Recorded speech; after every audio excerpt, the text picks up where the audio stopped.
Good day everyone. I have prepared a simple ladder diagram using step 7. So now, it consists of a normally open contact and a timer.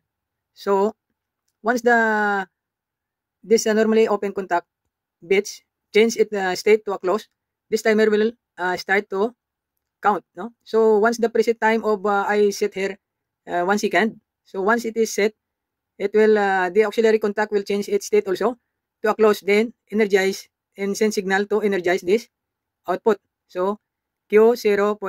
So this circuit looks like the same as the wiring of the PLC, the actual wiring in the field. So now let's go to the actual scenario, which is the A7200 PLC, which is fired up already. Now let's look up this PLC. This is the PLC A7200. So this is the output which I mentioned before in the ladder diagram, and this is the output, which is the contactor. So the program already download in this PLC, already downloaded. So what we will do here, we need to simulate, so if the program is correct or right, so what we will do, we will energize we will press this switch, so we need to see the input will lit up, the input 0.0.